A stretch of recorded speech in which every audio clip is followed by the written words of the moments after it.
Nag-inat si Abby. Nauna pa siyang magising kaysa sa kanyang alarm clock.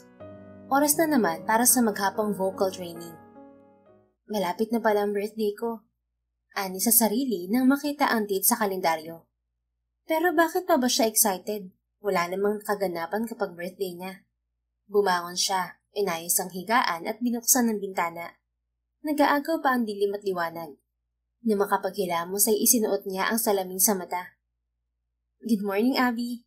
Nakangiting bati niya sa sarili. Pagbaba niya sa kusina, ay agad siyang uminom ng maligamgam na tubig. Bawal ang malamig. Bawal ang matamis. Bawal ang lahat ng makasisira sa kanyang tinig. Kailangan niyang sundin ang mama Zenya niya. Ang tinig niya lang ang gusto nito sa kanya, kaya kailangan niyang alagaan. Kung hindi ay baka mapalaya siya. Ilang araw na lang at 24 na kaarawan mo na, Abby. Si Yaya Demi yun, ang yaya niya mula pagkabata. Ito na rin ang mayordoma ngayon sa buong bahay. Oo nga po, Yaya. Ano ang gusto mong regalo, Abby? Tanong ng matanda sa kanya. Napangiti si Abby, ngunit nabura rin yun agad. Bawal po ang gusto ko, Yaya. Bakit? Ano ba ang gusto mo? Cake lang po sana. Anya sa kangumiti ng malungkot. 14 years na siyang hindi nakakatikim ng cake.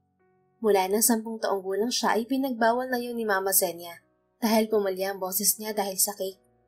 Maaari niyang hipan ng kandila sa ibabaw ng cake, pero hindi naman niya pwedeng kainin ang mismong cake, kaya ayaw na niyang makakita ng cake hanggat maaari.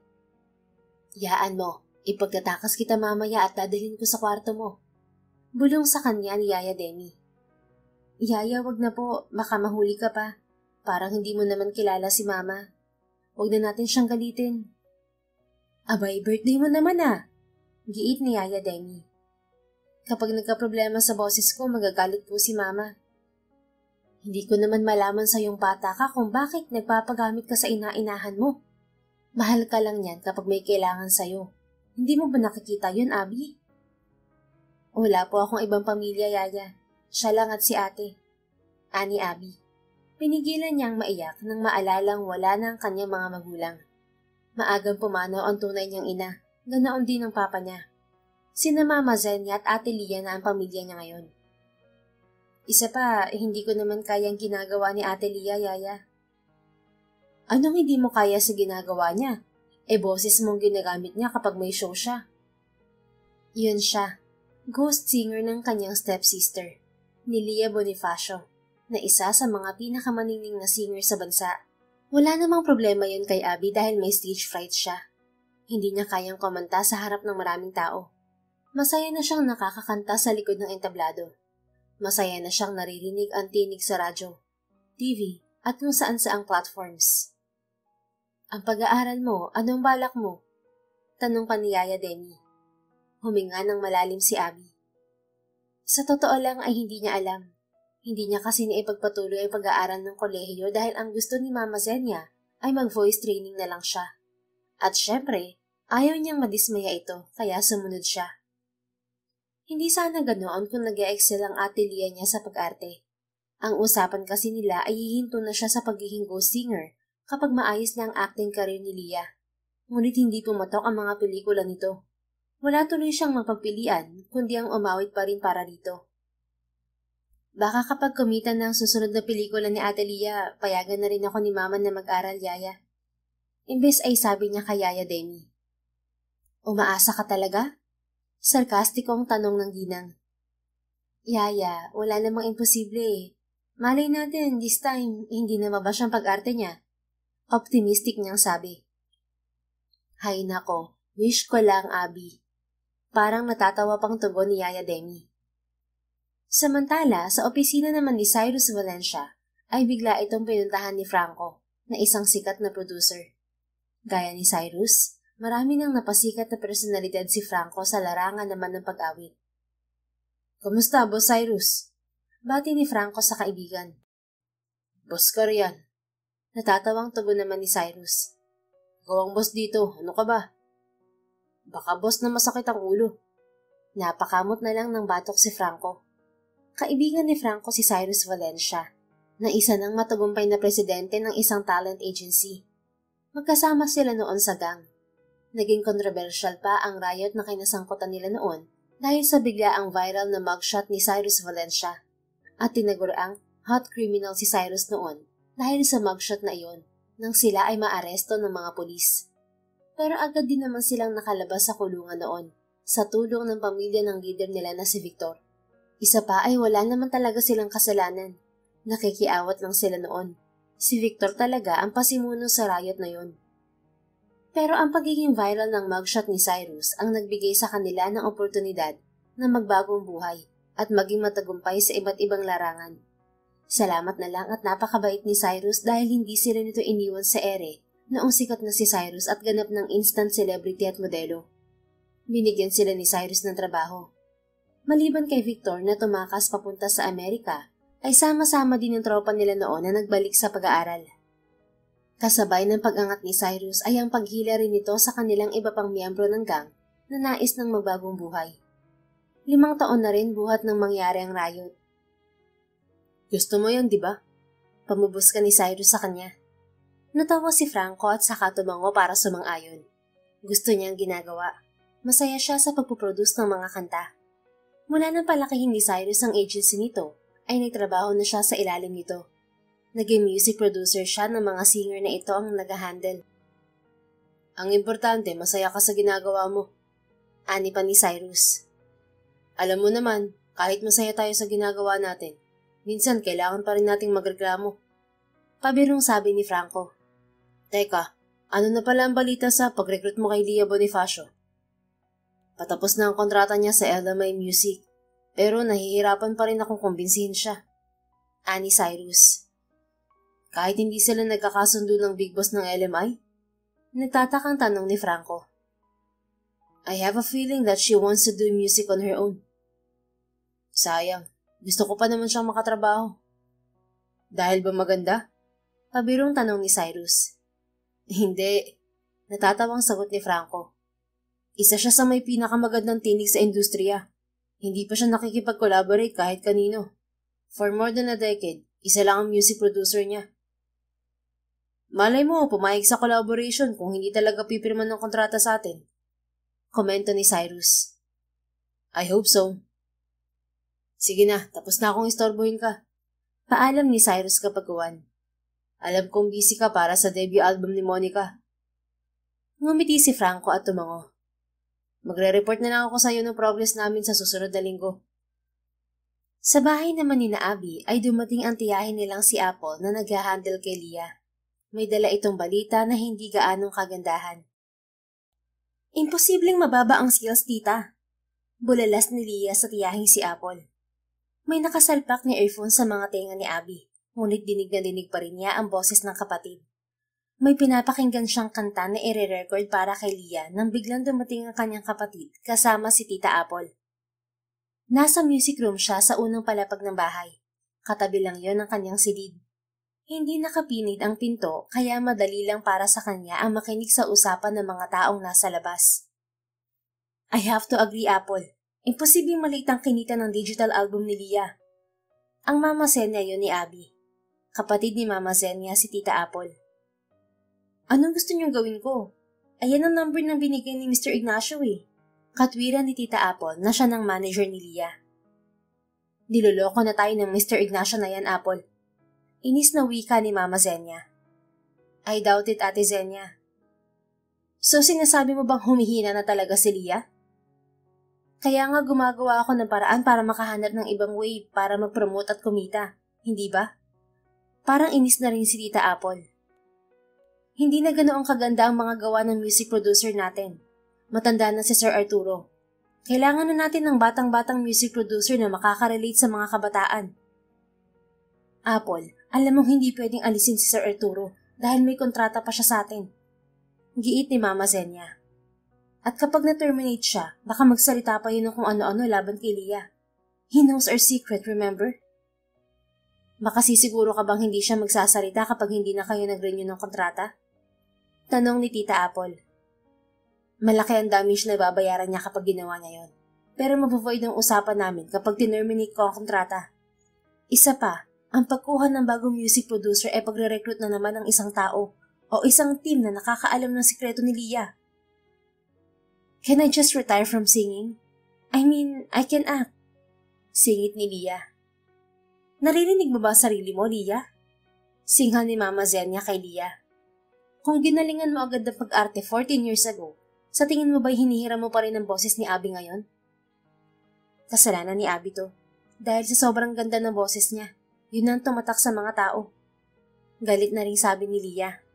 Hindi ko magawa ang mga gusto ko dahil takot tayo na pakantahin ako ng live. Hindi ako makapag-guest sa mga live telecast dahil sa takot nyo. At anong gagawin mo kapag pinakanta ka nga ng live, ha? Tanong ni Mama Zenia rito. Hindi naman pwedeng palagi mo sasabihin may sore throat ka. Let's focus on your YouTube channel, Leah.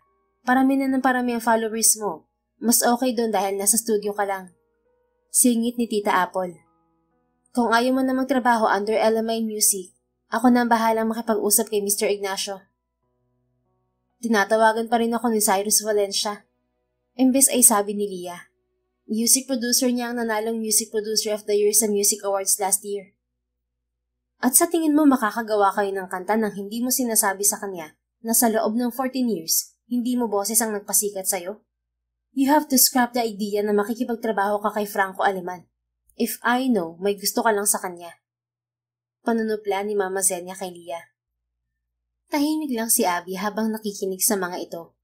Narinig na niya ang pangalan ni Franco Aleman noon. Ito ang nasa likod ng mga sikat na awitin sa ngayon. Ni-research na rin niya ang ilang bagay tungkol dito. At humanga talaga siya sa galing nito sa pagpuproduce ng mga kanta. Walang singer na hindi sumikat dahil sa kantang gawa nito. Kailangan kong maging relevant, Ma. Giit ni Leah. Yun ang kulang kaya hindi gaano bumibenta ang mga bago kong kanta. Mabuti na nga lang at may pangalan na ako kaya may nakikinig pa rin sa akin. Yun na lang muna ang isipin mo ngayon. Ani Mama Zenia. Pagtsagaan mo si Arturo. 3 buwan na lang naman at tapos na ang kontrata niya sa atin. Nang maramdaman ni Abby na patungo sa music room ang mga ito ay bumalik siya sa pagkakaupo at isinalpak ang earphone sa kanyang mga tenga. Kunwari na lang wala siyang narinig. Hindi naman din hihingi ng mga ito ang opinyon niya. Kunwari nagulat siya nang bumukas ang pinto. Kumusta ang bagong kanta, Abby? Nakabisabo na ba? Tanong sa kanya ni Mama Zenia pagpasok sa pinto. Malapit na po. Kumunot ang noo ni Mama Zenia. Ang tagal mo yatang magkabisa ngayon. Ano bang inaatupag mo? Nakagat ni Abby ang labi nang mapatingin sa computer monitor ang mama niya. Nakalimutan niyang alisin sa screen ang requirements para makapasok sa College of Music. Gusto mo mag-aral? Associate in Music pa ang gusto mo? Sarkastikong sabi ni Mama Zenia sa kanya. 2 taon lang naman po, Ma. Giit niya.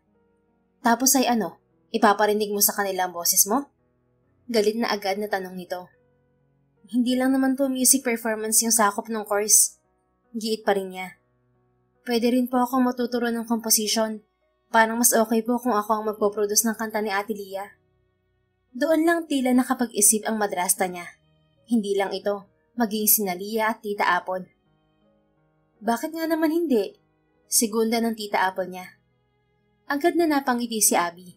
Alam niyang tutulungan siya ni Tita Apple dahil ito lang naman ang palaging nakikinig sa mga opinyon niya. Kung wala nga ito ay baka hindi niya natagalan ng 14 years si Mama Zenia kahit mahal niya ito. Seryoso ba kayo? Kunot ang noong tanong ni Mama Zenia. Let her be, Ma. Singit ni Leah. Yun ang medyo kinagulat ni Abby. Once in a blue moon kasi kung sumang-ayon ang Ate Leah niya sa mga gusto niya. Gusto ko na rin muna magpahinga sa pagkanta. Hindi ka naman talaga kumakanta. Anang Mama Zenia niya sabay irap sa anak. Bakit? Akala niya ba madali ang mag-lip-sync at magkabisa ng mga dance steps? May effort din naman ako, no? Galit na namang sabi ni Leah. Anyway, ayaw ko muna ng concerts. Kung matatapos ang kontrata, let it be. Susundin ko muna si Tita Apple. Mag-focus ako sa YouTube channel. So far, maganda ang kita at mataas ang viewership ko kahit bago pa lang ang account ko. Of course! Sikat ka pa rin naman, Leah. Ani Tita Apple sa pamangkin. It's just that the recent songs are not too relevant. Tama, magpahinga ka muna sa music scene. And if you want, bumalik ka ulit sa mga acting workshops. Admit it or not, kailangan mo yun, Leah.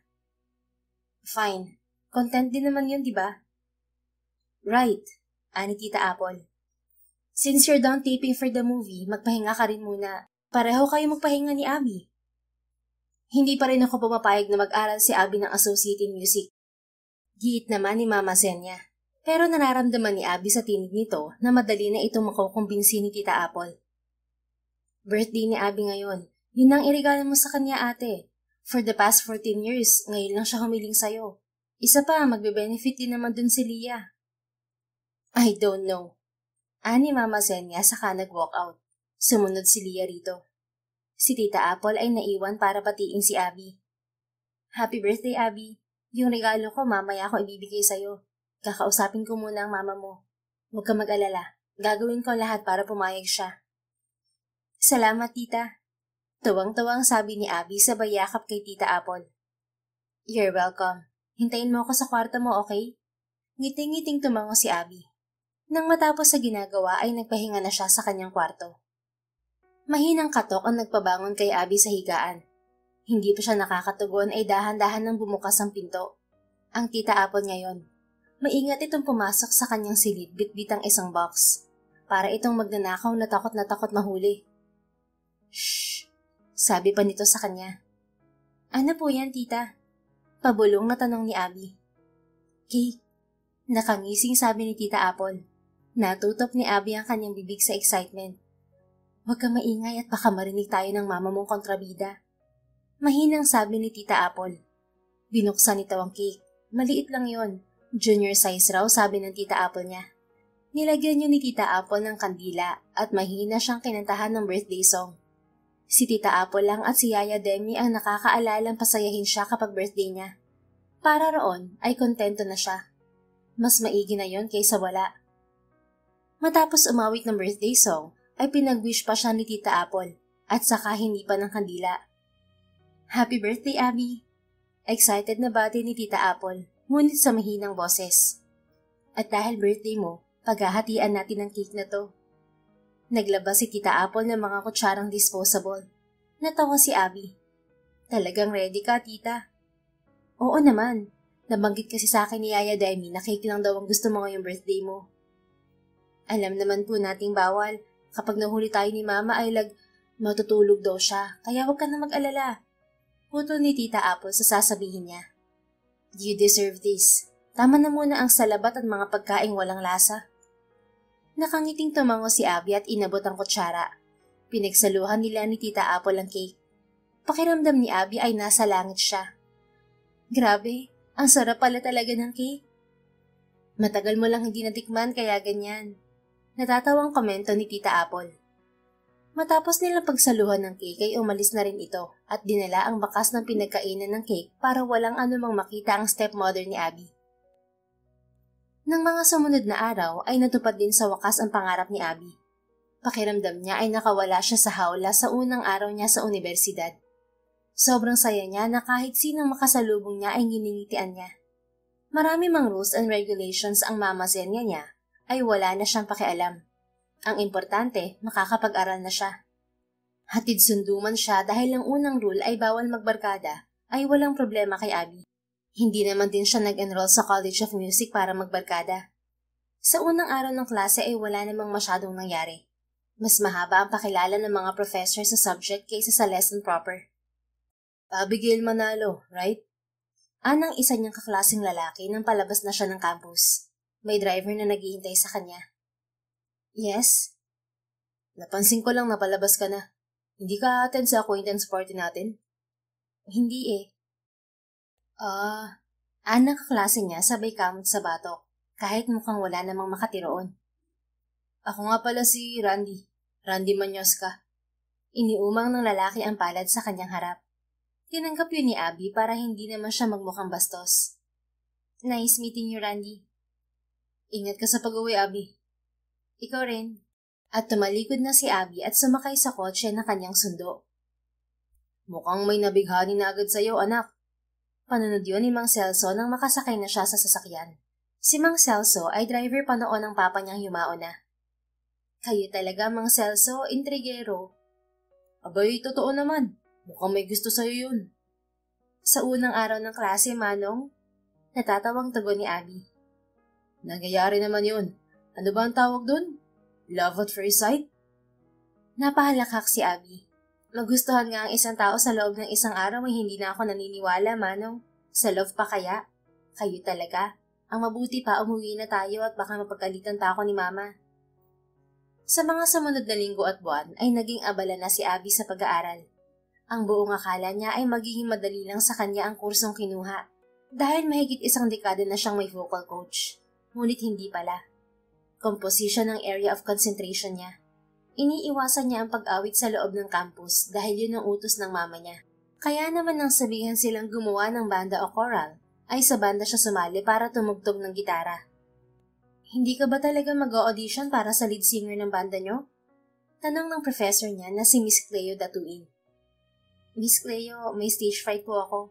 Hindi ko kayang kumanta sa entablado.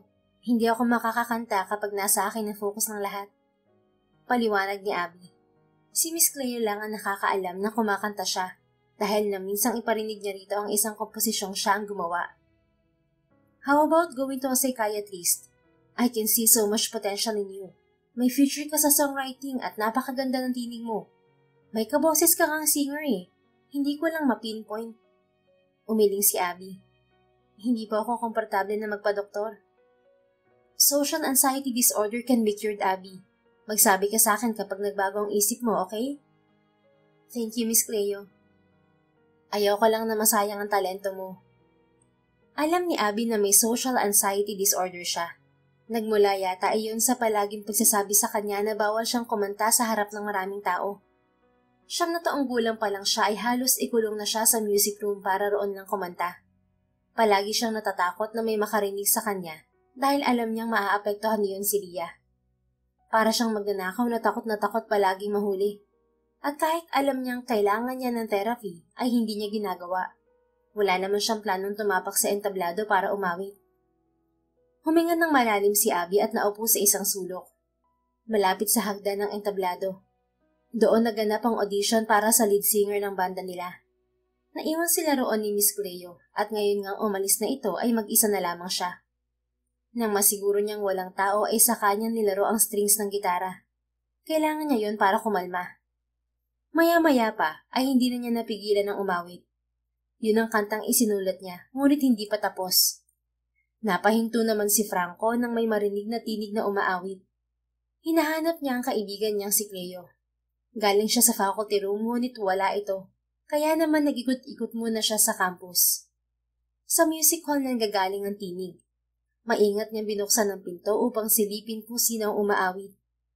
Hindi maiwasang humanga ni Franco sa babaeng nakaupo sa hagdan ng entablado at buong pusong umaawit at tumutugtog ng gitara. Understatement ang sabihing tila isa itong anghel na umaawit. Higit pa ito roon. Tagos sa puso ang pagkakaawit nito. Para bang iisa ito at ang gitara. Napakaganda. Bilang isang music producer, isa lang ang nasa isip ni Franco. Kailangan niyang ipakilala kay Cyrus ang babae. She could be the music industry's next gem. Ngumiti si Franco na mag-angat ng tingin ang babae at makita siya. Nagtaka siya nang bigla itong tumigil. Lumapit siya dito ng bahagya. Huwag kang mahiya, just go on. Masarap kang pakinggan. Imbis na ma-flatter sa sinabi ni Franco, ay parang natakot pa ang babae. Isinukbit nito ang gitara sa balikat at ang mga alis. Wait, miss. Sorry sir, nagmamadali kasi ako. May naghihintay sa akin sa labas. Halos patakbong nilisan ng babae ang music hall, ngunit sinundan niya ito. Hindi naman siya nahirapan dahil malalaki ang kanyang hakbang. Miss, I am Franco Aleman. Pagpapakilala niya sa sarili kahit mukhang wala namang pakialam ang babae. I'm a music producer and I am interested in you. Sorry po, nagmamadali po talaga ako. Imbes ay sabi ng babae. Estudyante ka ba rito? Pwedeng malaman ang pangalan mo?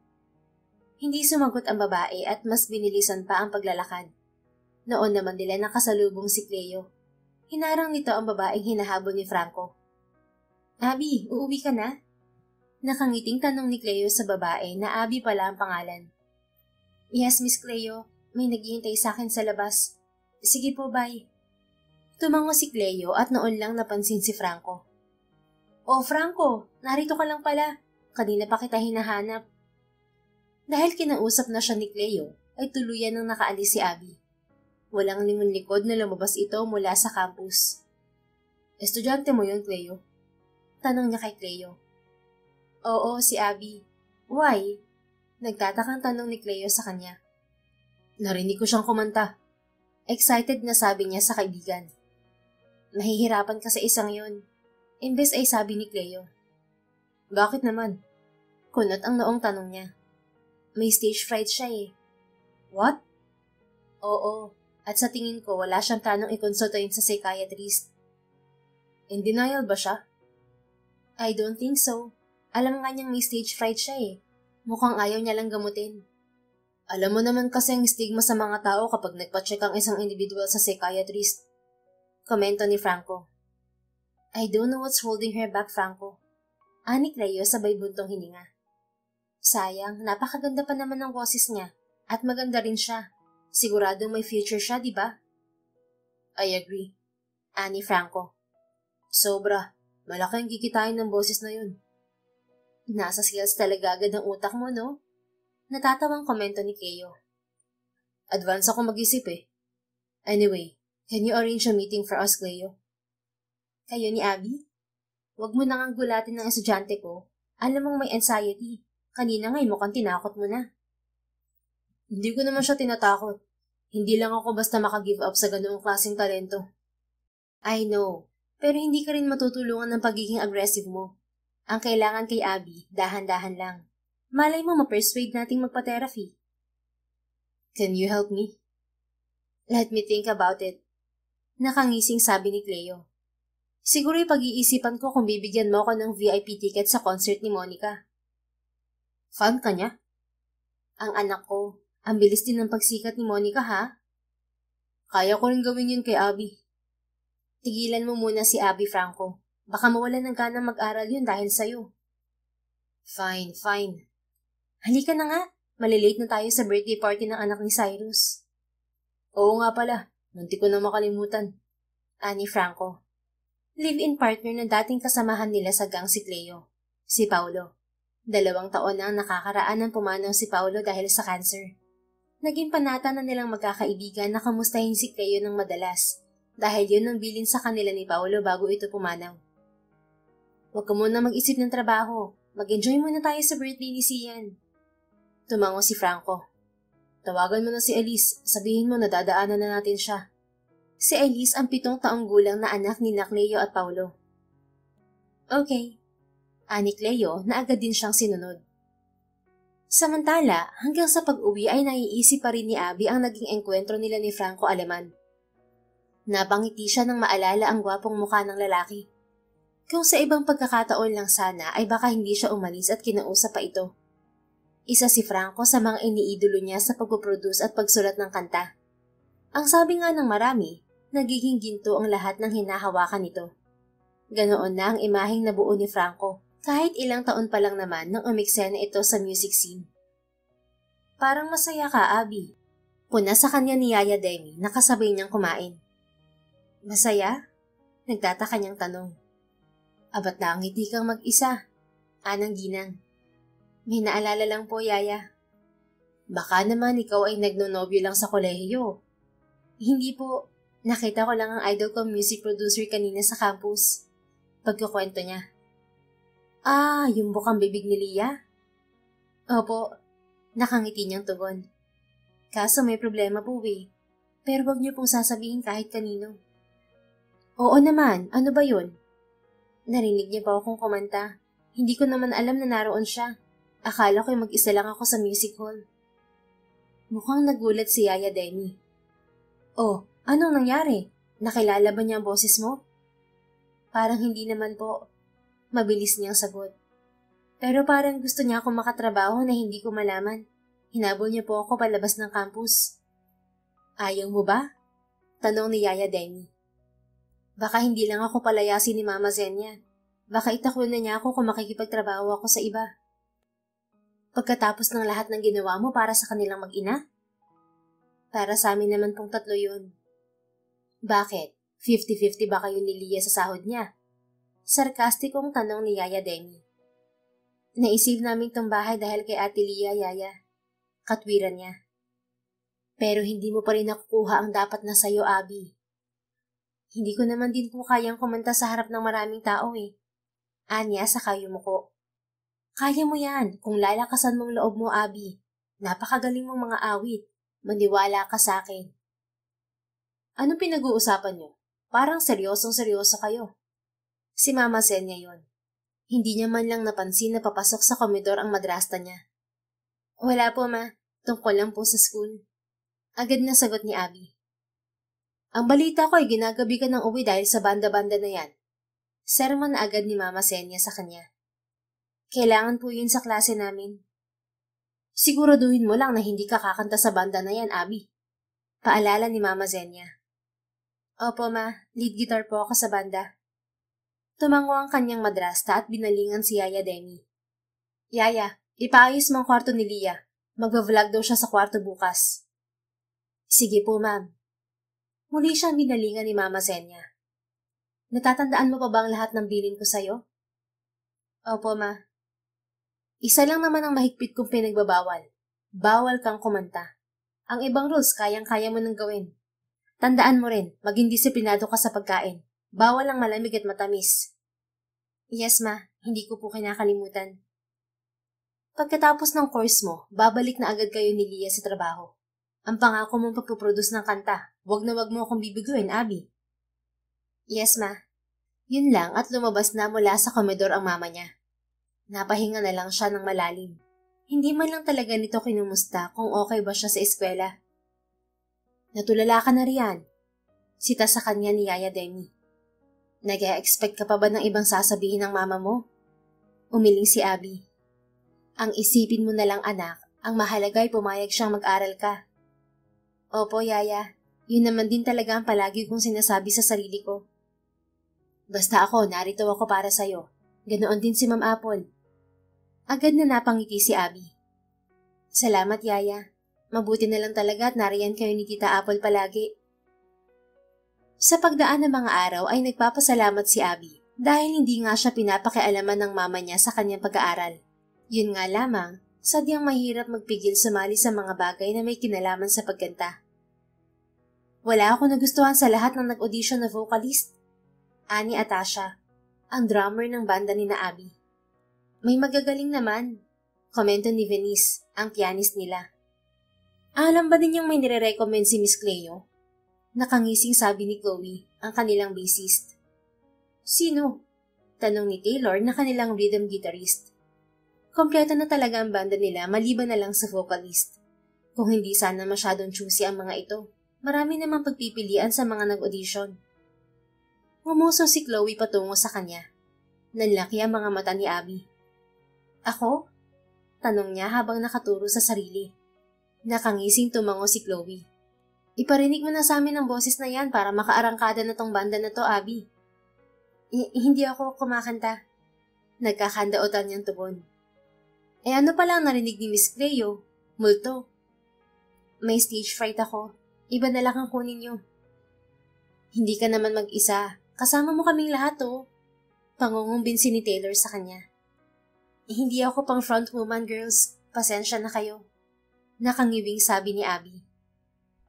Bakit naman hindi? Maganda ka naman ah. Hindi ko talaga kayang kumanta sa harap ng maraming tao, Taylor. Sorry talaga. Tanggi pa rin niya. 5 na naman tayo. Maya-maya ay sabi ni Chloe. Huwag na tayong maghanap ng vocalist. Walang front woman. Lahat tayo kakanta para hindi matakot si Abby. Pwede ba yun? Kunot ang noong tanong ni Abby dito. Oo, hanggang sa maging ready ka ng maging vocalist. Hindi ko talaga kaya. Masisira lang ang banda kapag pinakanta niyo ko. Maiksing part lang ang sayo, Abby. Tas second voice ka na. Okay ba yun? Tanong naman ni Vinny sa kanya. Hindi makasagot si Abby. Natatakot siya. Baka kahit sa maliit na parte ng kanta ay pagtigilin siya ng mama niya sa pag-aaral. Hindi pwedeng mangyari yun. Mahalaga sa kanya ang makapagtapos sa kurso niya. At para maging official na banda na tayo ng university, kailangan na nating mag-practice dahil sasali pa tayo sa contest. Ani Atasha. Wala pa tayong pangalan. Sabi na lang ni Abby sa mga ito. Mag-practice muna tayo habang wala pa tayong maisip. Madali na mag-isip ng band name. Noong araw ring yon ay napili nila ang salitang kadensya bilang pangalan ng kanilang banda. Ang ibig sabihin ng salitang yun sa Spanish ay ritmo. Dahil wala na silang iba pang maisip ay yun na ang ilalagay nilang pangalan kapag nag-submit na sila ng application form sa contest. Pagkatapos ng practice ay agad na isinukbit ni Abby ang gitara sa balikat at naghandang umuwi na. Hanggat maaari ay ayaw niyang late na late umuwi ng bahay dahil sumasakit ang mga tenga niya sa sermon. Nagmamadali ka ba? Napahinto si Abby sa paglalakad. Nagulat siya nang makita roon si Franco. Hinahanap niyo ba si Miss Cleo? Hindi namin siya kasama ngayong araw. Hindi siyang ipinunta ko rito. Diretsong sabi ni Franco. Kinabahan si Abby. Naroroon na naman ba ito para i-recruit siya? Mauna na ako, Sir Franco. Franco na lang. Huwag mo naman akong pagmukhaing matanda. Pabirong sabi ng lalaki. Hindi naman ito talaga mukhang matanda. Ang pagkakaalam niya ay nasa 6 o 7 taon ng tanda nito sa kanya. Ngunit kung titingnan ay tila hindi nagkakalayo ang edad nila. Gwapo din kasi ito at mukhang maalaga sa katawan. Imbes na sumagot ay naglakad na ulit si Abby. Ngunit sinundan siya ni Franco. Naiinis na bigla siyang huminto. Hindi po talaga ako interesado. Anya rito. Hindi naman pagkanta ang i-offer ko sa'yo eh. Anang lalaki. Ang sabi ni Cleo, ang goal mo raw ay maging music producer. I'm willing to train you, Abby. Tinitigang maigi ni Abby si Franco. Sinusuri ko nagsasabi ba ito ng totoo. Bakit? Tanong niya sa lalaki. Ang sabi ni Cleo, may potential ka. I will show you how to be a successful music producer in the Philippines. Sa team ko, makikilala mo mga pinakatalentado sa music scene. Busy po ako sa banda. Tutulungan ko ang banda mong manalo sa Battle of the Bands ng campus nyo. I can even lend you one of our music studios. Lalong tumalim ang titig ni Abby sa lalaki. Nakakatakot na ang offer mo, Sir Franco. Too good to be true na. Mukha bang sa nakakatakot na tao nang galing ang offer? Tanong ni Franco na nilaparan pa ang ngiti. Hindi sinasadyang napatingin si Abby sa mga tattoo ni Franco sa braso. Ang isang braso nito ay puno ng tattoo at kitang-kita yun sa maputi nitong balat. Judgmental mo naman. Kunway nasasaktang sabi ni Franco. Kapag may tattoo ba ay masamang tao na? Galing na agad ng kulungan? Wala na agad direksyon sa buhay? Hindi ba pwedeng isa tong form ng art? Wala naman akong sinabi Giit ni Abby. On a serious note, I think your band has potential. Are you stalking us? Pinanood ko lang ang practice nyo. Stalk ka naman dyan. Ang isipin mo na lang, sinesecure lang din ang mga potential talents ng XV Music. Pag-iisipan ko. Ani Abby maya-maya. Dapat pa bang pag-iisipan? Magiging trainee kita. Edge mo na yun sa iba. Pangungumbinsi pa rin ni Franco. Magkita na lang tayo rito bukas, same time. Pero may meeting ako bukas. Nakibit balikat si Abby.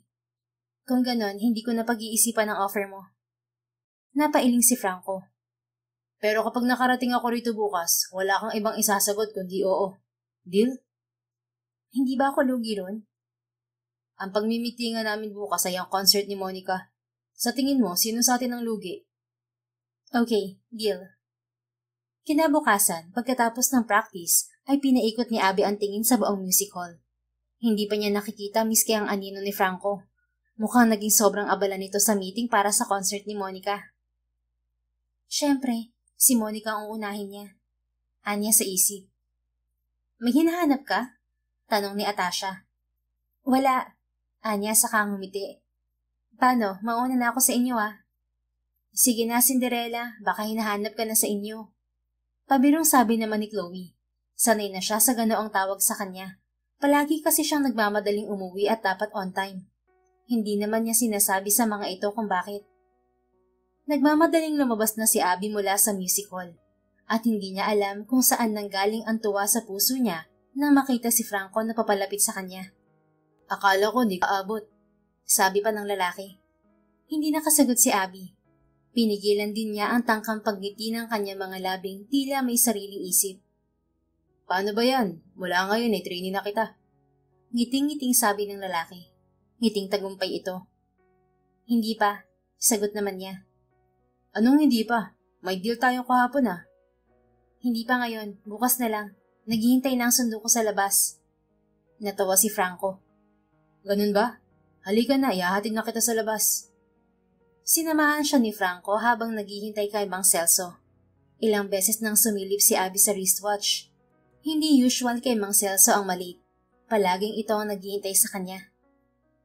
Malilate ba ang sundo mo? Tanong ni Franco sa kanya. Siguro, sagot niya. Mauna ka na. Pinagtitingin ka na rin ng mga napapadaan dito. Baka nakikilala ka na nila. Hindi naman ako sikat. Natatawang sabi ni Franco.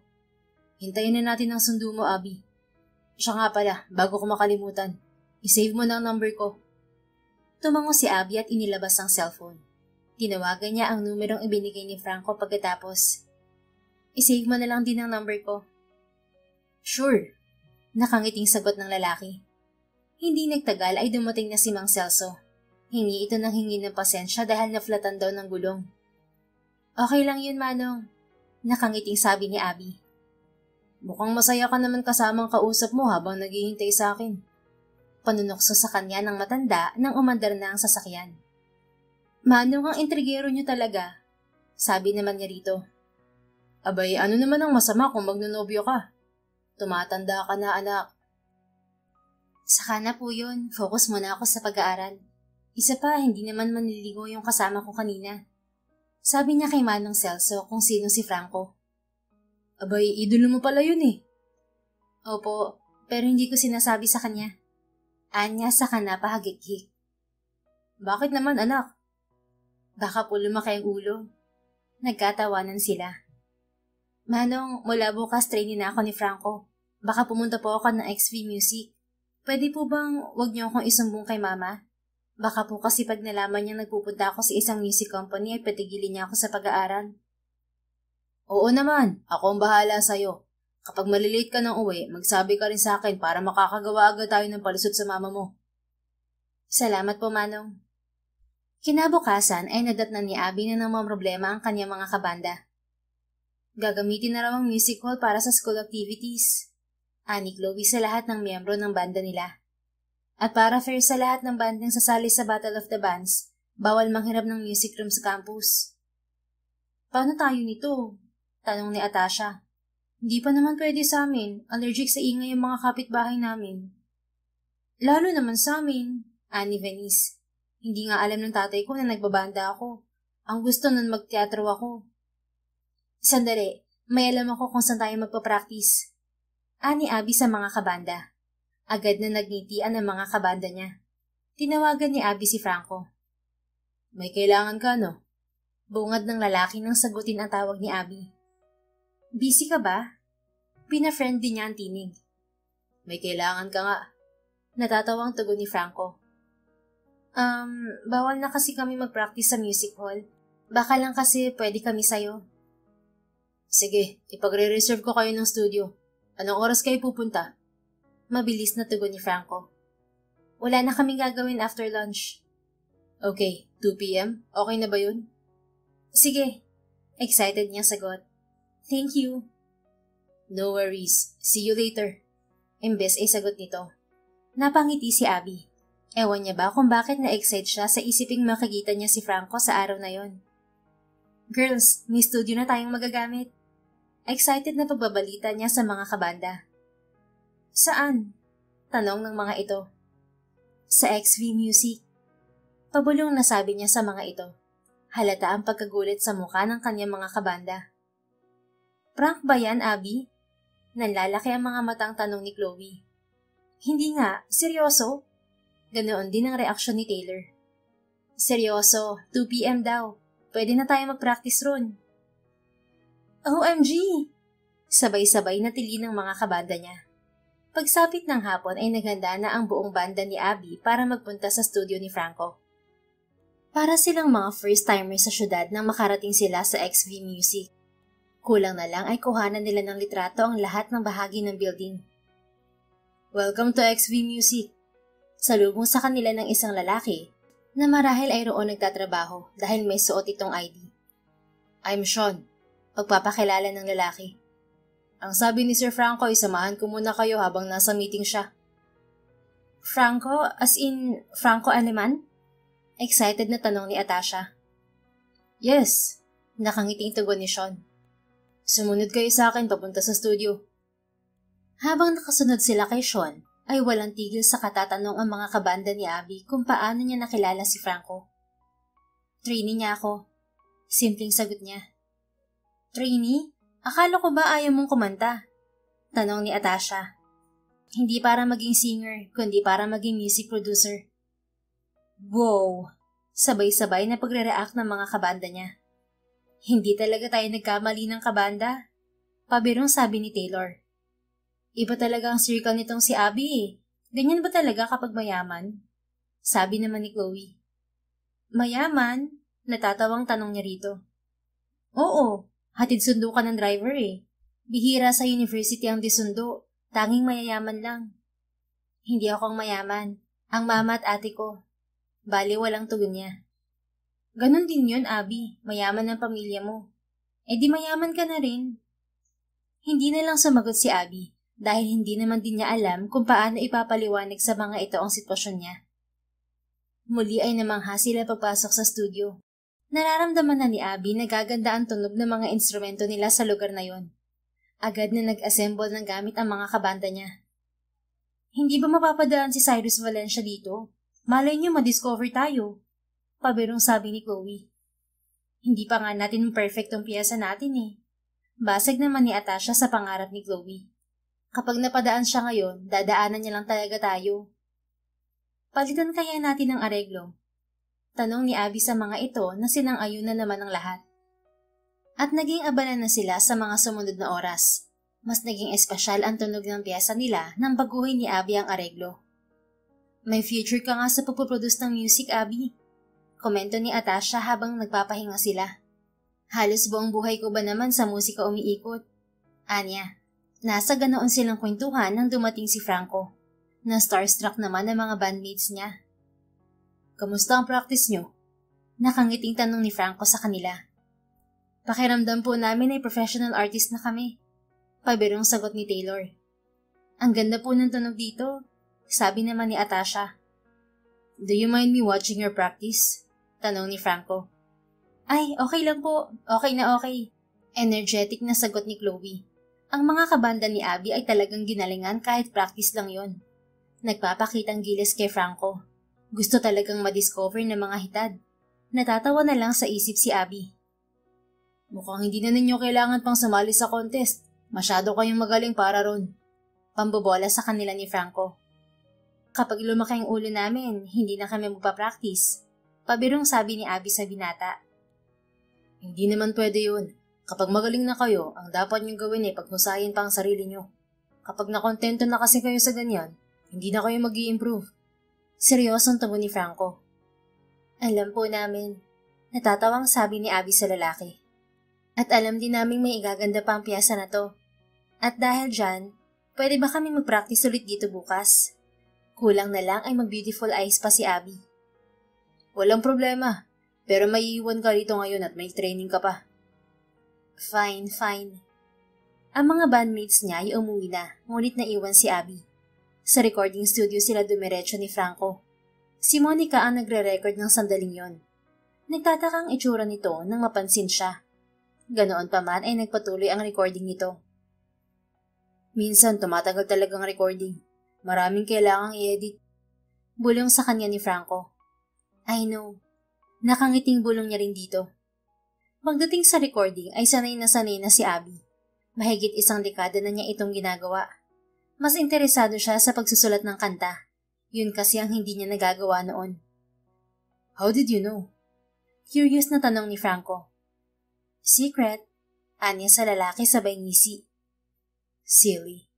Komento ni Franco na may pailing-iling pa. Alam niyo kung bakit tayo nagtatagal? Kasi hindi naman kayo nakafocus sa recording ko. Inis na sabi ni Monica na nakalabas na pala ng recording booth nang hindi nila namamalayan. What? Tanong ni Franco sa babae. Okay naman ang lahat, Monica. Giit nang nag-ooperate ng mixing desk. Okay. Kanina pa ako, paulit-ulit na. Paano, hindi naman kayo sa akin nakafocus? Inis na sabi ni Monica. Everything is okay, Monica. Wala sa amin ng problema.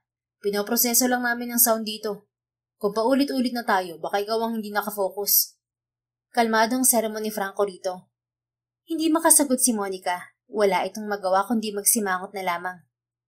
Tinawag ni Franco si Sean. Ikaw na muna bahala rito, Sean. Okay, sir. Kausapin mo maigi si Monica pagkatapos ng recording. Bili ni Franco sa manager ni Monica. It's too early para magpakita ng sungay. Pasensya ka na, Sir Franco.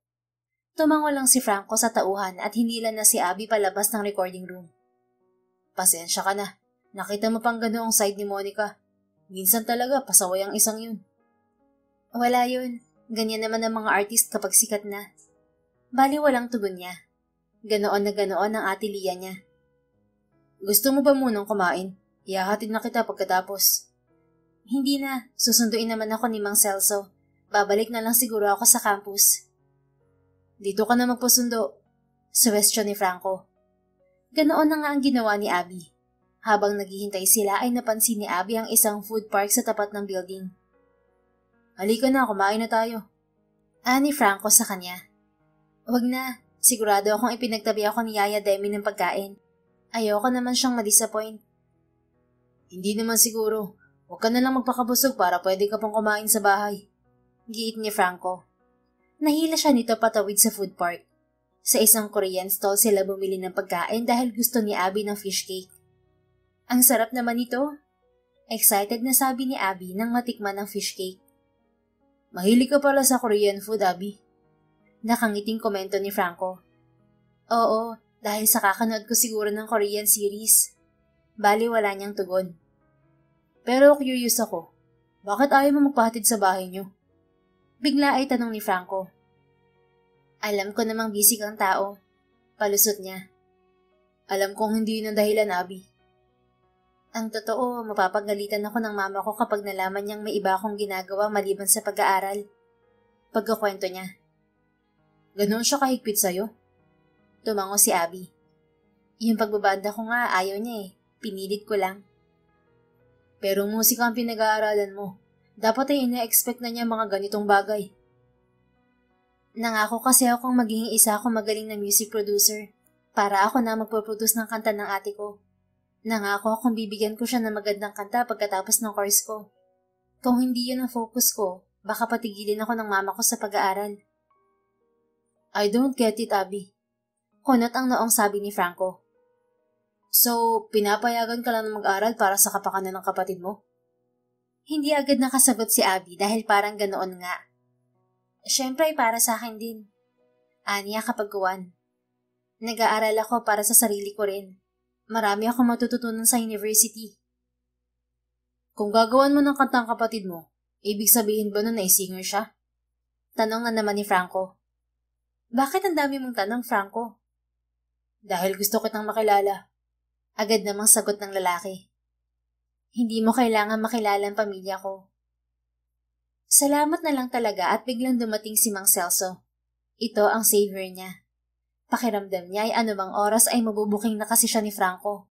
Walang pwedeng makaalam kung sino siya, kundi ay patay siya sa mama niya. Mabuti na lang at dumating ka agad, Mang Celso. Ani Abby pagkasakay ng sasakyan. Bakit? May problema ba, anak? Nagtatakang tanong na matanda. Wala naman po. Nai-interrogate kasi ako ni Franco. Pwede ka naman magpalusot, Abby. Advice sa kanya ng matanda. Ang hirap po palang magsinungaling. Kapag nagpatong-patong ang kasinungalingan, baka sa susunod ay hindi ko na malusutan. Maiintindihan ka naman siguro niya kung sasabihin mong gusto mong gawing pribado ang personal mong buhay. Hindi na umimik pa si Abby. Ganoon na lang ang gagawin niya sa tuwing magtatanong si Franco. Isang araw ay nagbabad lamang si Abby sa music room sa bahay nila dahil wala namang pasok sa university. Mabilis niyang pinindot ang pause button nang biglang pumasok sa music room ang mama niya. Ikaw ba ang kumakanta, Abby? Galit na tanong ng mama niya. Kung bakit naman sa parte niya pa ito biglang dumating. Ilang segundo na nga lang ang parte niya sa kanta nila ng banda ay narinig pa nito. Dalawang linya lang naman po ang part ko, Mama. Nagkakanda bulol-bulol na paliwanag niya. Kahit isa o dalawa pa yan ay wala akong pakialam. Kapag sinabi kong hindi ka pwedeng kumanta, hindi ka pwedeng kumanta. Sigaw ng mama niya. Pero, mula ngayon ay hindi ka napapasok sa eskwelahan na yan. Maliwanag. Mama, giit niya. Ano? Susuwain mo na ako? Parang handa ng manakal ang mama niya. Ang talim din ng tingin nito kay Abby. Mama, hindi naman nila nahahalat ang boses ni Ate Lia ang naririnig nila. Hihintayin ko pa ba yun, Abby? Mama, please naman. Hindi ka napapasok sa universidad na yon. Kung gusto mong maging music producer, kay Arturo ka magpa-train. Kapag nasa labas ka ng bahay na to, ay sinusuway mo ko. Kaya mula ngayon, pumirmi ka sa bahay na to. Ikinulong siya ng mama niya sa bahay pagkatapos niyon. Kinuha rin ito ang cellphone niya. In short, grounded siya. Kung hanggang kailan ay hindi niya alam. Kulang na nga lang ay ikulong siya nito sa kwarto niya. Pinapalabas lang siya roon kapag kakain. Masyado siyang takot na mawalan ng pamilya. Kaya kahit alam niyang inaabuso na ni Mama Zenia ang kabaitan at kinosentehan niya, hinahayaan na lamang niya. Feeling niya ay dinidisiplina lamang siya ng ginang, kaya ito ganoon sa kanya. Anong nangyari, Abby? Nag-aalala ang tanong ni Tita Apple nang dalawin siya. Ikinuwento niya rito ang nangyari. Sobra naman si ate. Tila galit na wika ni Tita Apple. Mabuti na lang at wala siya ngayon, kaya malaya akong makapasok dito sa kwarto mo. This is just too much. Huwag ka mag-alala, Abby. Tutulungan kita. Kakausapin ko ang mama mo para itigil na niya ang parusa sa'yo. Salamat, Tita Apple. Niyakap siya nito kaya naiyak siya. Nasa ganoon silang sitwasyon nang marinig ni Abby ang isang pamilyar na tinig. Nanggagaling yon sa unang palapag. Nagpunta muna si Tita Apple sa music room dahil may kakausapin sa cellphone. Si Abby naman ay bumaba sa may sala. Nanlaki ang mga mata ni Abby nang makita si Franco sa sala.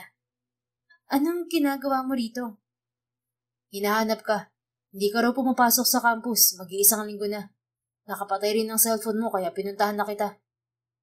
Grounded ako. Anya kay Franco. Umalis ka na rito. Baka maabutan ka pa ni Mama. Si Tita nariyan lang sa taas. Baka makita ka rin niya. Grounded? Kumunot ang noo ni Franco. Bakit? Dahil kumanta ako. Kumanta ng 2 linya? Tila natatawang tanong ni Franco. Oo, nalaman ni Mama.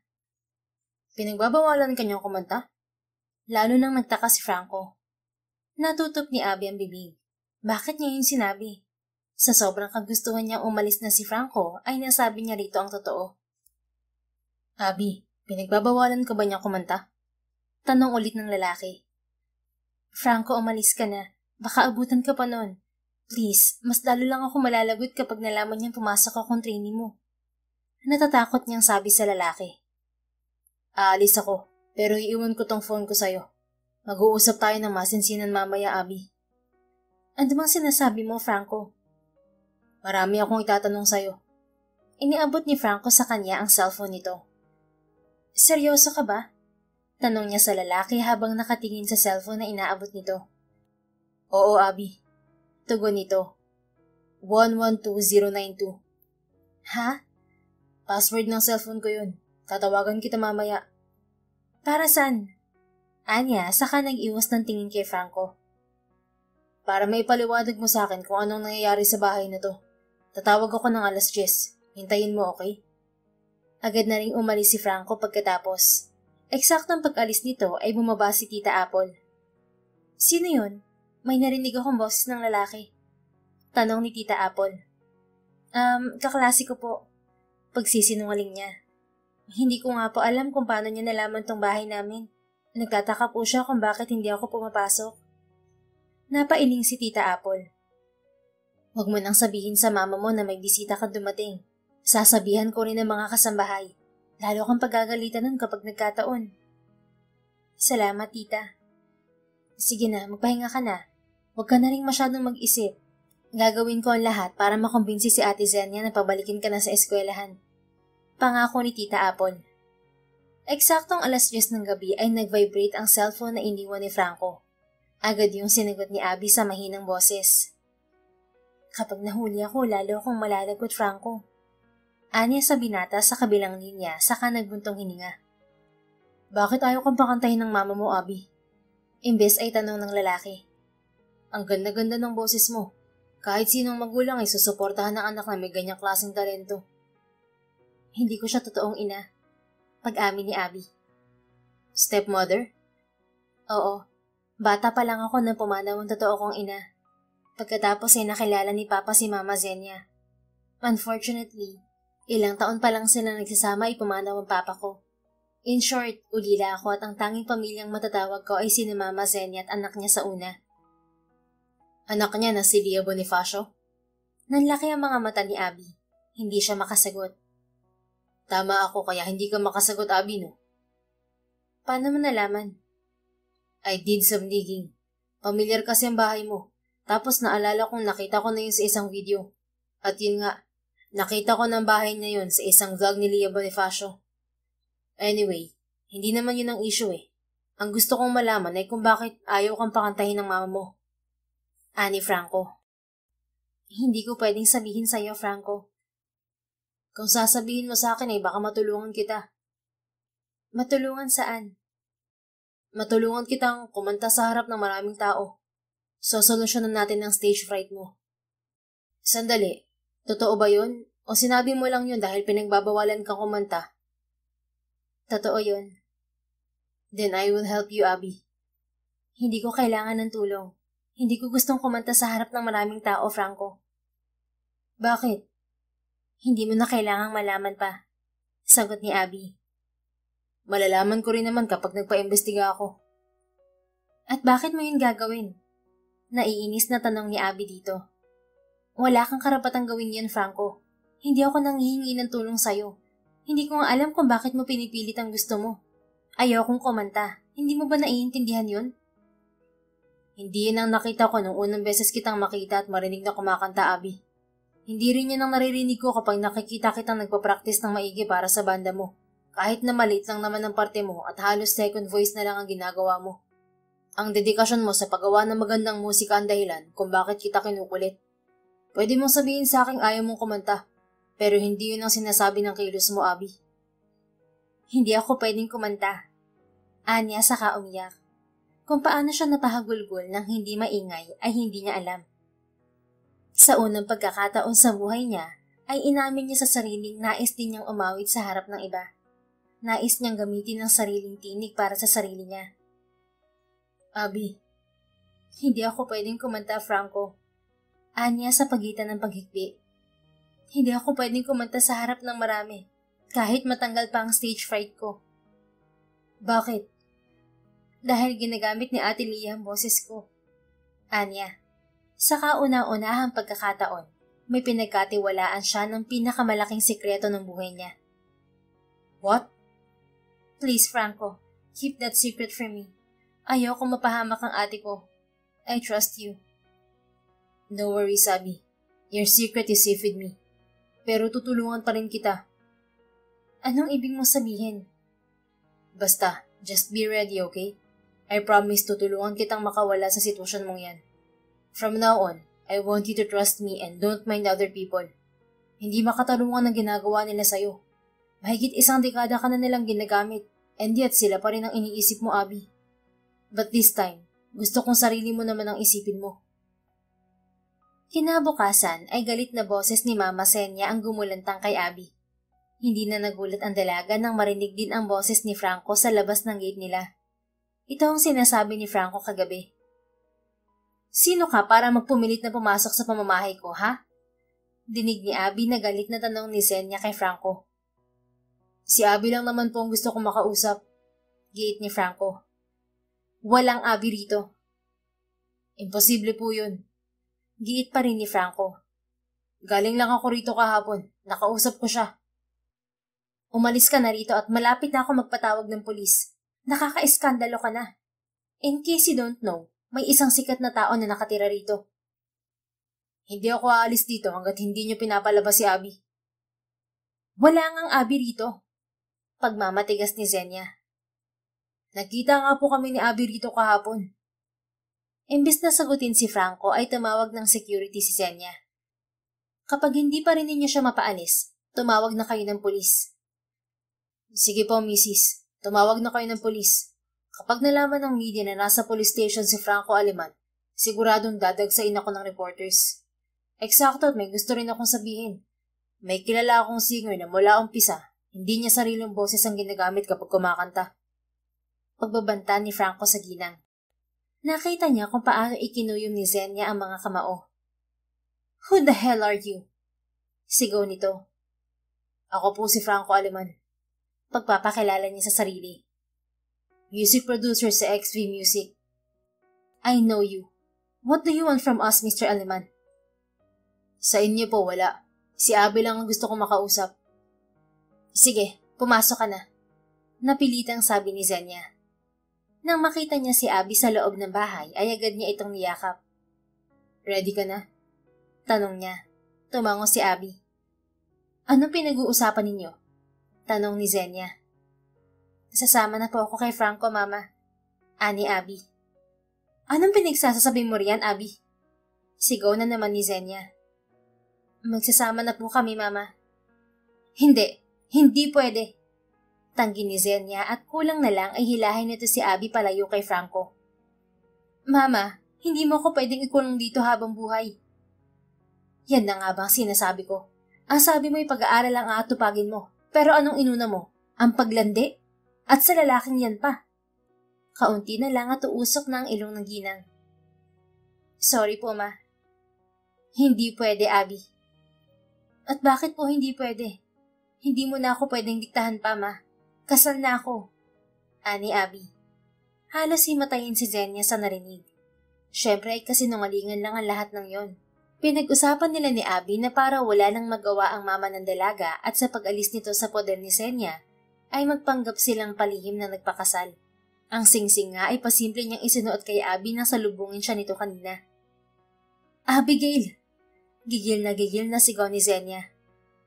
"Sorry, Ma."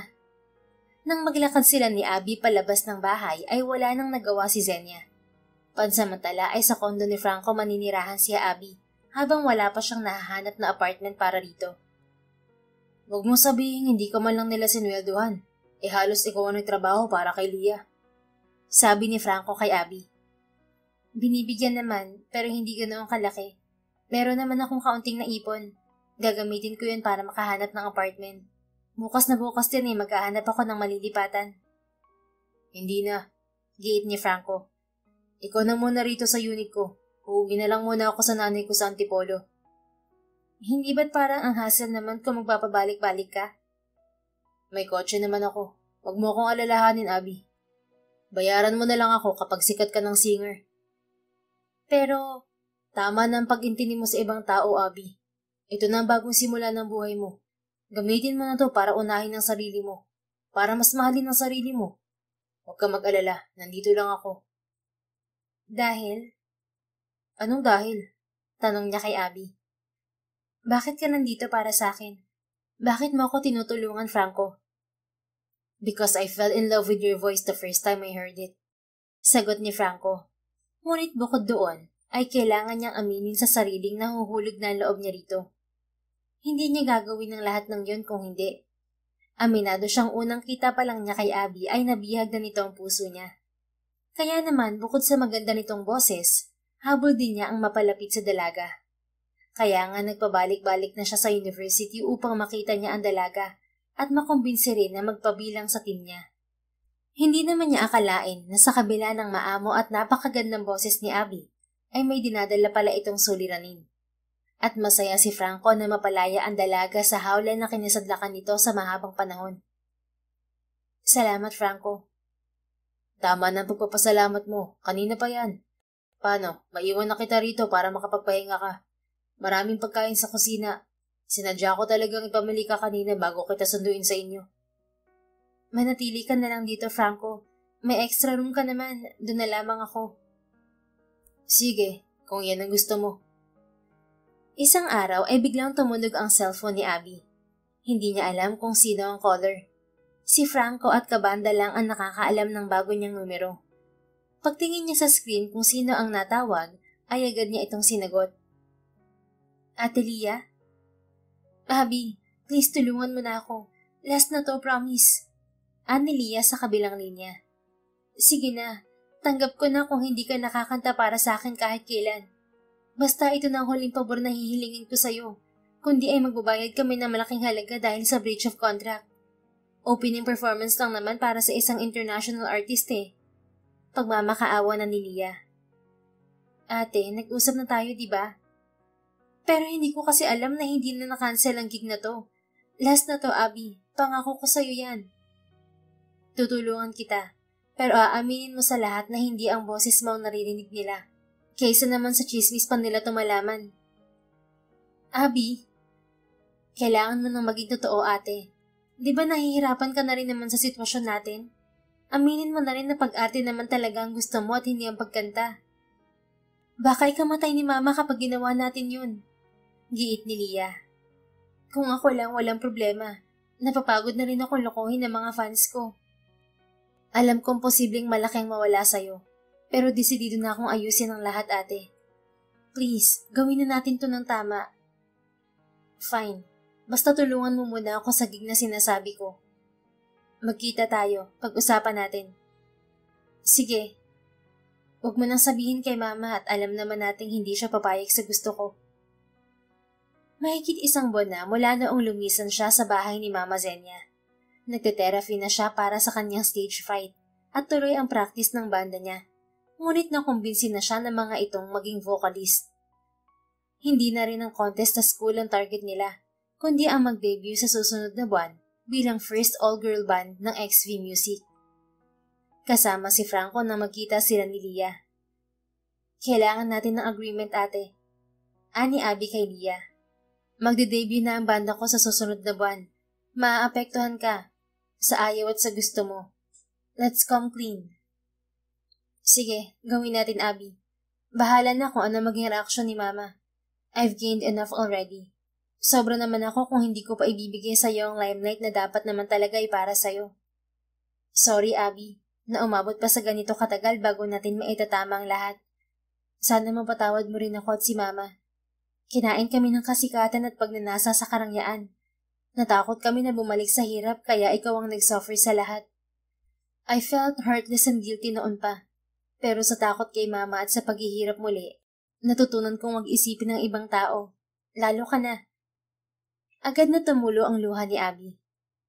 Hindi kita sinisisi, ate. Bata pa tayo nun. Pareho nating hindi alam na aabot sa ganito. Pero ngayon kasi, hindi na tayo minor de edad.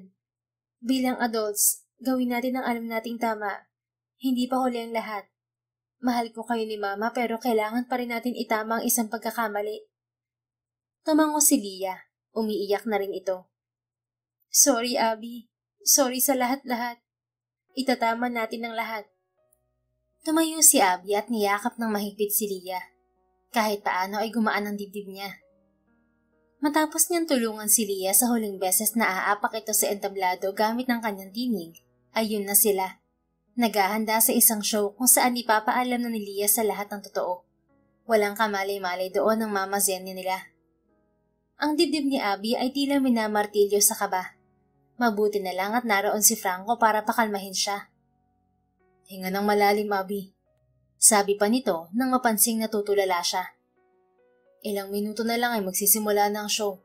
Ang show na magsasarado sa kabanata ni Lia sa larangan ng pag-awit. At marahil ay magbubukas naman ng pinto para kay Abby. Ang buong production ng show kung saan sila aamin ay nagulat ng kontakin nila. Ganoon pa man ay hindi na pinag-isipan ng mga ito ang pagpayag. Ratings nga naman ang kapalit ng gagawin nilang magkapatid. Siguradong magte-trending ang pag-amin nila sa madla. Bago magsimula ang show ay dumaan si Lia sa dressing room ni Abby. Ngumiti ito nang makita siya. Ang ganda mo, Abby, sabi nito. Excited na ako makita kang kumakanta sa entablado. Kaya ko na ba to, ate? May pagdududang tanong niya. Mahigit 1 dekada mo na itong ginagawa, Abby. Ang kaibahan lang ngayon, ikaw na ang papanoorin nila. Tumingin ka sa malayo kapag kinakabahan ka, huwag sa facial expressions ng mga nanonood sa'yo. Kahit ano pa ang mangyari, naroon lang kami sa ibaba ng stage para suportahan ka. Salamat, ate. Hindi nagtagal ay pinapwesto na si Abby sa likod ng stage. Na-practice na niya kung saan ang kanyang entrance, pero nanlalamig pa rin siya. Mula sa kanyang kinaroroonan ay napapanood niya rin ang nangyayari sa labas. May interview na nagaganap. Ini-interview na si Leah. Alam kong magugulat ang buong Pilipinas sa sasabihin ko. Panimula ni Leah. Pero bago yun, gusto ko magpasalamat sa show mo, Yuri. Si Yuri ang host ng entertainment show na yon. Hindi kayo nagdalawang isip na ibigay sa akin ng time slot na to sa kabila ng kwentong sinabi ko sa'yo. You're always welcome here sa Saturday Nights with Yuri, Leah. Sagot ng host bago bumaling sa audience. Actually, this is not an interview. Dumalaw si Leah sa atin ngayon dahil may gusto siyang i-confess. Muli itong tumingin kay Leah at tumango. Gusto ko muna magpasalamat sa Leah Nation, ang aking mga angels, sa walang sawang pagsuporta sa akin. Ngayong gabi, alam kong madidisappoint ko kayo pero deserve niyong malaman ng totoo. Kay Mama, sorry. Sorry kung hindi ko sinabi sa'yo ang desisyon na to. Sa mahigit isang dekada, ang boses na naririnig at pinapalakpakan ninyo ay hindi sa akin. I can sing, but not as perfectly as the voice you all thought was mine. Halos ang lahat ng nasa audience ay napasinghap. Nagkaroon din ng bulong-bulungan.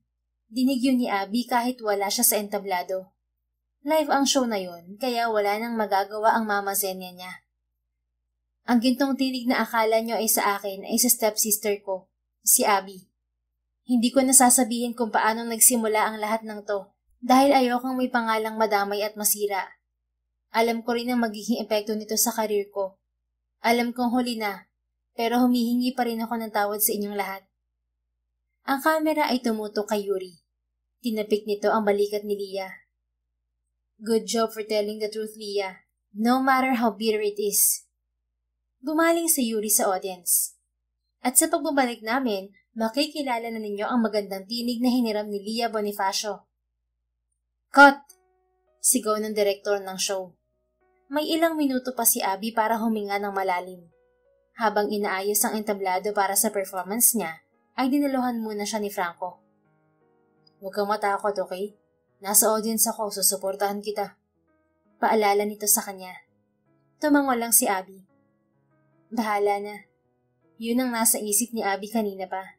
Basta aawit siya kahit na ano pa ang mangyari. Nagkakagulo na online. Pagbabalita pa ni Franco. Pero bukas na natin iintindihin yun. Sa ngayon, ang iisipin mo lang ay ang moment na to. Pre-debut mo na to, Abby.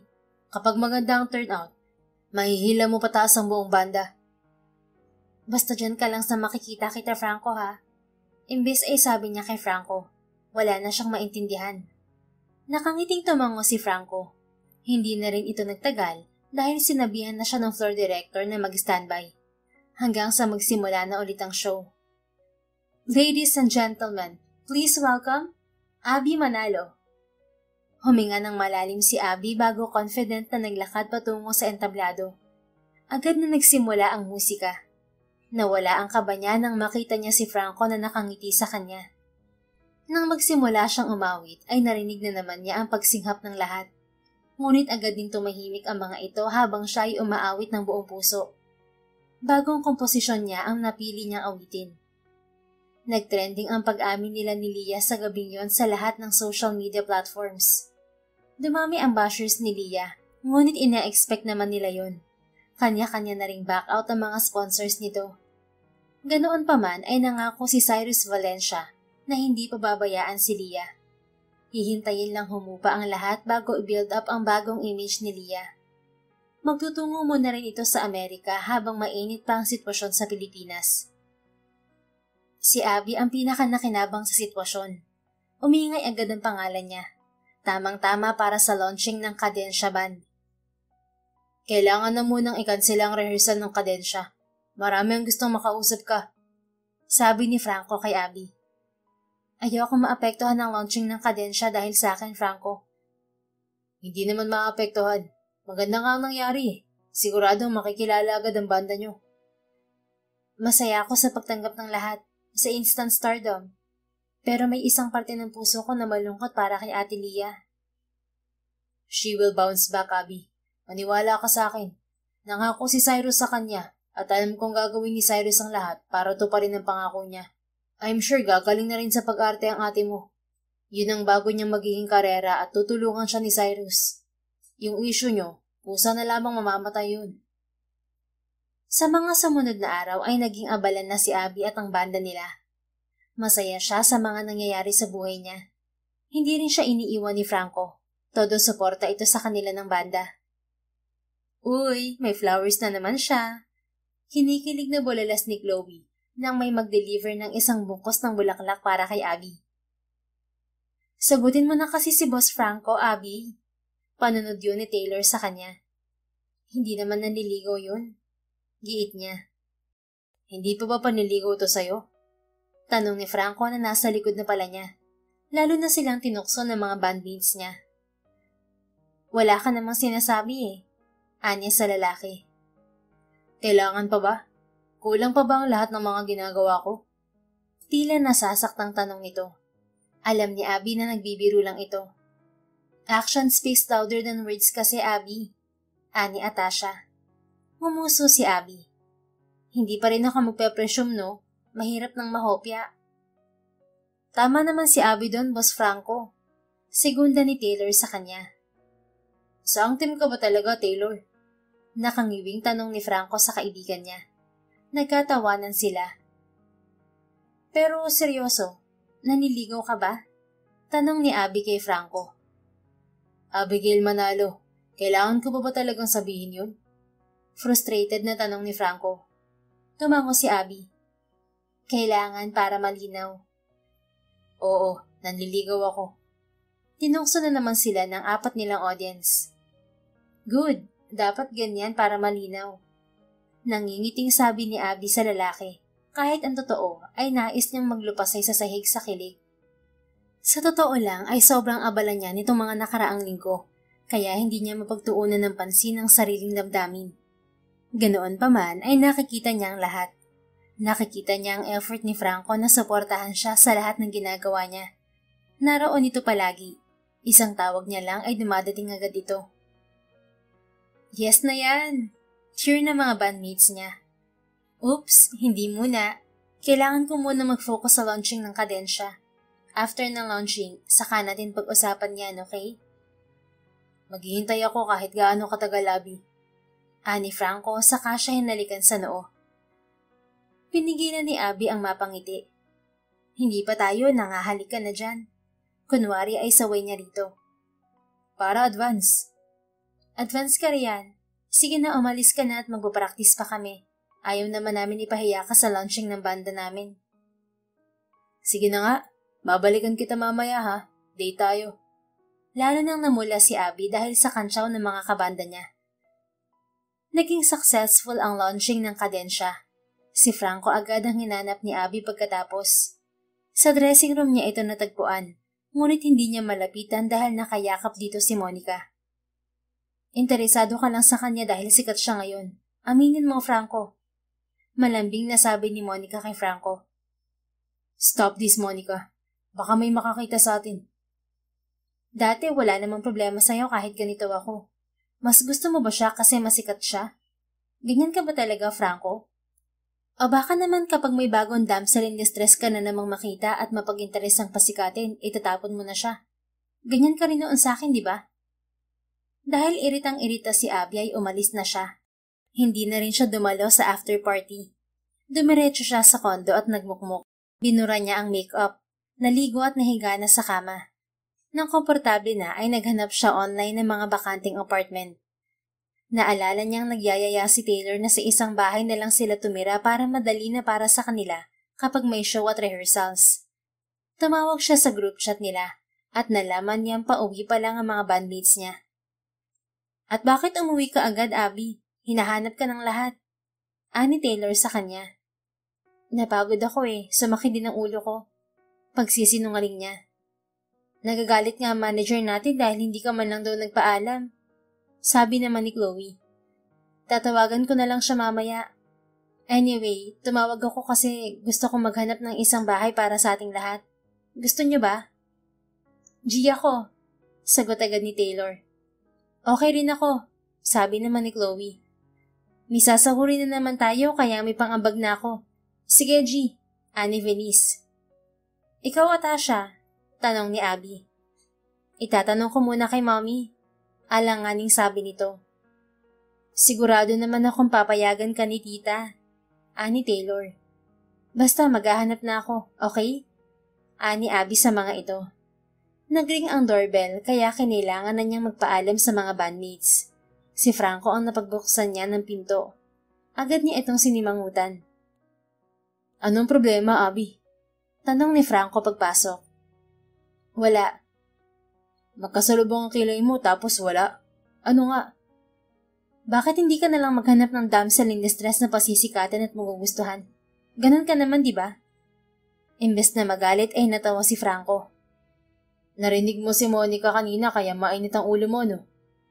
Hindi ko lang narinig. Nakita ko pang magkayakap kayo. Hindi kami magkayakap. Niyakap niya ako.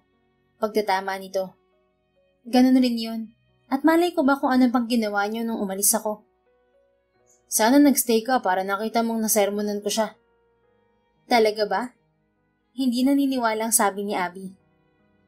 Wala kaming relasyon. Hindi kami nagkaroon ng relasyon kahit kailan. Dati pa siyang touchy pagdating sa akin. Hinahayaan ko siyang yumakap dahil ganun din siya sa iba. At baka ma-offend siya kapag sinaway ko. Pero ngayon sinasaway ko na at baka kung ano pang isipin mo. Tulad ngayon. Akala mo naman maniniwala ako agad sa'yo. Anya na nakasimangot pa rin. Basta ako, nagsasabi ako ng totoo. Giit ni Franco. Teka, nagsiselos ka. Ibig sabihin ba niya na mahal mo na ako, Abby? Dapat kanina isasagutin na kita, pero nagbagong isip ko. Okay lang. Pwede naman ako manuyo ng manuyo ulit at hindi ako magsasawang sayuin ka. Walang anumang sabi ni Franco. Hindi ka malang natitreten, no? Inis na sabi ni Abby. Wala naman kasi akong ginagawang masama at kaya kong patunayan yun. Hindi lang ako sa boses mo fascinated nung unang beses kitang nakita. You can ask Cleo how much I ask her about you. Miss Cleo? My teacher? Oo, pwede mong itanong sa kanya. Baka tulad ng sinabi ni Monica, kapag nakahanap ka ng bagong pasisikatin ay natural na maghahanap ako ng bagong talent. Trabaho yun na ibinigay sa akin ni Cyrus. Naniniwala ka ba talaga kay Monica? I believe that you know me more than her. Sa pagkakakilala mo sa akin, ganun ba ako? Hindi. Mabilis niyang sagot. Yun naman pala Oo na, panalo ka na. It's true that I am fascinated by your voice. Unang dinig ko pa lang sa boses mo ay alam kong sisikat ka, kaya hindi kita sinukuan, Abby. Sa prosesong yun napamahal ako sa'yo. Ipapahiram ko ba sa'yo tong unit ko kung hindi? Sinusumbatan mo ba ako? Hindi. Tila frustrated na sabi ni Franco. Natawa na si Abby. Sorry kung nagpadala ako sa selos. Nakakainis kasi Nagselos ka nga. Nakangiti ng tanong ni Franco. Oo, nakayakap ba naman? Anya sabay irap. Ikaw na lang ang yumakap sa akin, hindi kita sasawayin. Sabi ni Franco sabay bukan ng mga braso na tila naghihintay na yumakap siya rito. Ayoko nga, pagpapakipot ni Abby. Sige, ako na lang ang yayakap sa'yo. Ani Franco saka siya niyakap ng mahigpit. I love you, Abby. It always feels like home inside his arms. I love you too, Franco. Sorry kung umalis ako. Nagselos lang talaga ako. Wala nang bawian yan Girlfriend na kita. Ani Franco sabay halik sa noo niya. Wala na, huwag kang mag-alala. Basta lumayo-layo ka na sa Monica na yun I will. At sinabi ko na sa kanya na hindi na siya pwedeng maging touchy sa akin dahil girlfriend na kita at mahal kita. Sinabi mo yun? Oo. Para sa akin naman talaga girlfriend kita kahit hindi mo alam. Pero ngayon natotohanan na at girlfriend na talaga kita. Sayong-sayo na talaga ako. Salamat, Franco. Salamat saan? For helping me freeing the secret and for giving me the love that I deserve. Tinuruan mo din akong sundin kung anong nais ng puso ko. Ikaw at ang pangarap ko. Salamat dahil sa'yo naranasan ko ang totoong pagmamahal. Hindi ko na kailangan mamalimos ng pagmamahal mula sa iba. Dahil nariyan ka na, ipinadama mo sa akin na I am worthy enough. Because you are, sweetheart. You deserve to be treated well. You deserve to be loved and respected. You deserve to be happy, my love. Ikaw din ang nais ng puso ko. Susuportahan kita sa lahat ng gusto mo at kung saan ka masaya. May promise to na hindi mo na mararamdaman pa na walang nagmamahal sa'yo. Hindi mo na mararanasan pa ang mga naranasan mo noon. We will build our own family. Bubusugin natin sa pagmamahal ang magiging mga anak natin. Makalipas ang 2 taon ay nagpakasal din sila, ngunit hindi muna nag-anak. Marami pang nais gawin sa buhay si Abby at nasa rurok din ng tagumpay ang banda nila. Ang nais niya ay mag-anak sa panahong handa na siya. Suportado naman siya ng asawa sa kanyang desisyon. Ine-enjoy na lang muna nila ang pagsasama dahil tiyak na kapag nagkaroon na sila ng anak ay panibagong hamon na yun sa kanilang dalawa. Mabuti na lang talaga ay natagpuan siya noon ni Franco. Tinulungan siya nitong ma-realize kung ano talagang gusto niya sa buhay. Tinuruan siya nitong makipaglaban para sa pangarap niya. Tinuruan siya nitong pahalagahan ng sarili niya. Tinuruan siya nitong ilantad ang talento niya. At sa lahat ng yon, sa lahat ng laban, ay naroon ito at hindi siya iniiwan. Sa buong buhay ni Abby ay nangungulila siya sa pagmamahal, na halos magmakaawa siya sa ibang tao para mahalin lang siya. Muli, tinuruan siya ng asawa niya kung paano mahalin muna ang kanyang sarili, para hindi siya nanghihingi ng pagmamahal ng iba. At dahil doon ay namagnet niya ang mga taong totoong nagmamahal sa kanya. Unang-una na roon si Franco. At dito pa lang, sapat na.